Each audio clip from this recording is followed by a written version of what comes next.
we've done the crawl, walk, run type of deal. And we finally gotten to the point of, answering the question that's probably asked the most. Well, how do I connect it? Or how can I connect it to my other applications, EHRs, CRMs, so forth? All right. And there's a lot of different ways. There's actually 4 levels or so in order to do it. And we're going to kind of, in our own sense here today, crawl, walk, and run. We're going to take a peek at what exactly is possible and how to do it.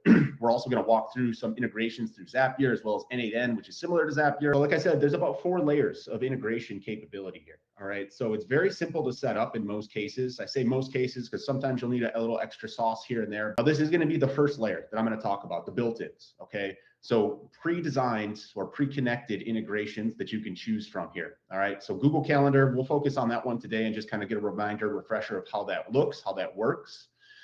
You're also going to have the ability to connect an Outlook calendar. And what this is going to do is basically open up the connection to your calendar. All right. So making the connection is one thing, but specifically instructing what the agent can and can't do is going to be another. All right. So you're basically going to make a connection and then from there, use the agent instructions to tell your AI agent when to do things, when not to do things, when to connect to certain things. ModMed, which is just an EHR.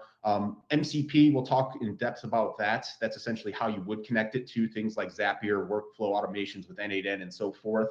But also how you can connect to other existing CRMs, EHRs, and so forth. It's typically just dropping a URL in it, but we'll get a visual on that here in a second. I'm going to tease you on this one, the NetSapiens integration. It seems a little strange, I'm sure, because AI agents already lives in NetSapiens, but what this will do is allow you to do things like manage your account, right? So rather than have to log into the PBX portal, which you see here in the background, or the end user facing portal in a case, what you can do, or your end users can do, is actually call the bot, the AI agent, and then from there instruct it as to what it needs to change. Maybe update its password, maybe change its answering rules, maybe change routing and so forth. You'll be able to do that with the NetSapiens integration. All right. And it's fairly simple to set up, but we'll save that for a later date, later date, and kind of focus on, again, the pre-builds.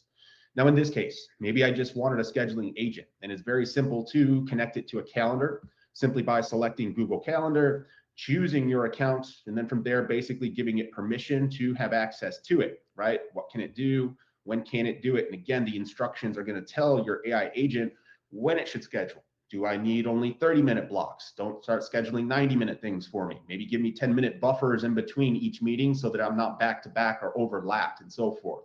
So again, it's always going to come down to the specific instructions once you've made your connection, regardless of what you're connecting to. So in this case, this is all I need to do. So now I'm connected to my email or my calendar here at this email address from Google. I can save the calendar. And then from there, I'm off and running. That's the first step. Okay. That's the simplest one.